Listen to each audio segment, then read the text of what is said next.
गुंडागर्दी और भ्रष्टाचार जो चरम सीमा पर पहुंच गया है, सबसे पहला मेरा कदम यही होगा कि जिस तरह से पिछले 5 वर्ष में जिस तरह से अन्याय और अत्याचार हुए हैं, गरीबों पे, कार्यकर्ताओं पे झूठे केस लगाए गए और जिस तरह से हर विभाग में जो लूट का काम रहा, वो बाड़ी विधानसभा क्षेत्र के लोगों से कभी छुपा नहीं है। मजबूरी थी कांग्रेस सरकार की, उन्होंने अपनी गद्दी बचाने के लिए अपने खेमे के जितने भी एमएलए थे सबको मुख्यमंत्री बना दिया और उनको पूरी छूट दे दी कि जो भी करना है वो करिए। तो जिस तरह का यहाँ जो संकट पैदा हुआ विधानसभा क्षेत्र में, मैं समझ रहा हूँ, मैं ये 6वां चुनाव लड़ रहा हूँ, ऐसा आज तक नहीं हुआ। अधिकारी घर पे आके ठेके करवा रहे हों, बाईपास के नाम पर केवल अपना घर भरने के लिए बाईपास निकाला हो, कोई भी इस विधानसभा क्षेत्र का विकास का जो काम किया है केवल नाम करने के लिए कि ये हमारे विकास के काम है, जबकि ऑनेस्टली और ईमानदारी बात यह है कि केवल अपने निजी स्वार्थ के लिए इन्होंने पैसे कमाने के लिए और विकास के नाम पर पैसा लाए प्रदेश सरकार से और उसमें अधिकारियों से मिलकर इन्होंने पैसा कमाया और पूरे 5 वर्ष तक दमनकारी नीति रही। किसी आदमी की इस लोकतंत्र में भी इतनी हिम्मत नहीं हुई कि उसके खिलाफ कोई आवाज उठाए। एक आध हमारे जैसे व्यक्ति को छोड़ के हर आदमी इतना डर रहा है आज भी कि मैं जिन जिन लोगों से संपर्क किए, भाई साहब वोट आपके ही देंगे, खुल के हम सामने नहीं आ सकते, ऐसा मैंने आज तक कभी नहीं देखा।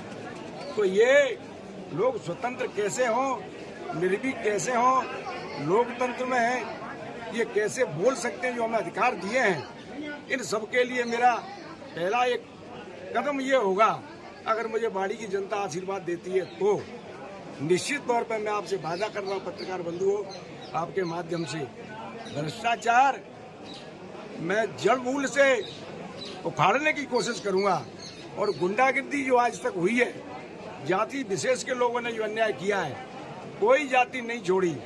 जाटवों का मर्डर किया अब्दुलपुर में, 2 कुशवाहों को जान से मार दिया, एक हौद में, एक टोटी में। एक ब्राह्मण को केवल ये गलती थी उस ब्राह्मण की, गिदरपुर वाले की, कि उसने अपना पेमेंट मांगा और उसने कहा कि भाई पहले अपना काम पूरा करिए। जब उसने कहीं से मुझे पेमेंट तो उसकी मारपीट कर दी। किसी ठेकेदार की हिम्मत नहीं, किसी अधिकारी की हिम्मत नहीं। एक वाल्मीकि समाज का व्यक्ति जिसने कहा था मैं बिना पैसे के डीपी नहीं रखता, खुद एमएलए साहब जाके उसके 22 फ्रैक्चर कर दिए उसे। इसी वजह से कांग्रेस ने इनको टिकट नहीं दी, मजबूरी बस ये पाला बदल के वहाँ चले गए।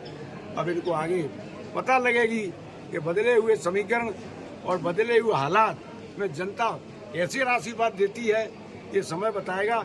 लेकिन मैं आपसे कह रहा हूँ कि अगर मुझे आशीर्वाद मिला तो ये 2 कदम मेरे पहले होंगे, भ्रष्टाचार मिटाना, ईमानदारी से काम करना और गुंडागिर्दी जो हुई है उसे टोटल खत्म करना। नहीं, बसपा से आप कैसे मतलब इसको व्यवस्थाओं को सुधार करेंगे? आप बसपा में एमएलए को साहब तमाम अधिकार होते हैं। एमएलए प्रोटोकॉल के तहत चीफ सेक्रेटरी, कहीं ना कहीं यहाँ पे बीजेपी और कांग्रेस की गवर्नमेंट आती रही है और कहीं ना कहीं इन्हीं का वो रह रहा है और यहाँ देखने में आता है कि बसपा के जितने विधायक हैं, एमएलए अगर जानकार है, अपने कर्तव्य को जानता है, तो निश्चित तौर पे चाहे सरकार किसी की भी हो, अगर एमएलए है तो निश्चित तौर पे उसकी बात सुनी जाएगी और निश्चित तौर पे बात मानी जाएगी। जसवंत जी, आप मुख्य मुकाबला किससे मान रहे हो? आप कांग्रेस से या बीजेपी से बाड़ी में? मुझे तो त्रिकोणीय लग रहा है साहब, मैं किसी को हल्का नहीं मानता, मैं त्रिकोणीय मान रहा हूँ। देखिए कि जिस तरह से 5 वर्ष में लूट करके और जो पैसा कमाया है, जनता साथ नहीं है। वो सोच रहा है कि जनता को मैं पैसे देके जनता का ईमान खरीद लूंगा, अमूल्य जो वोट है जनता का उसे पैसे देके मैं खरीद लूंगा। उनके मन में तो केवल ये भावना है और इसी भावना को लेके ये चुनाव लड़ेंगे। बाकी जनता और समाज, मैं कह रहा हूँ कि जो इनके 15,000 वोट मुसलमान समुदाय से आते थे उनमें ये शून्य हो गए और कांग्रेस पार्टी का वोट था उसमें ये शून्य हो गए।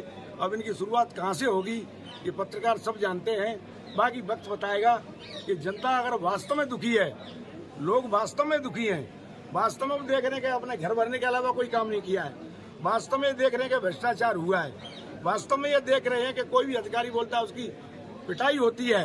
ऐसे विधायक को बदलना ठीक है या नहीं, ये तो आने वाला वक्त जनता फैसला करेगी कि जनता जनार्दन किसको आशीर्वाद देती है। प्रेजेंट एमएलए हमेशा आपका आरोप लगाते हैं कि 10 साल आपकी सरकार रही जब आप बीजेपी में थे, अब तो परिस्थितियां बदल गई हैं, लेकिन जब आपने कुछ नहीं किया, एक कोई न कोई एक वो बता दें कि आपने कोई विकास कार्य किया हो। मैंने, अगर आपको ध्यान हो तो एमएलए बनने के बाद 5 साल बाद एक बुक मैंने 10,000 से ज्यादा बुकें बांटी थी। उन 5 वर्षों में मैंने कितना काम किया, उस बुक के अंदर सब कुछ है। इन्होंने जो काम किए मुझे ये तो बताता कि जनता के भले के लिए कर दिया। तुमने यहाँ नाली खुदवा के डाल दी, ठेकेदार से पैसे ले लिए।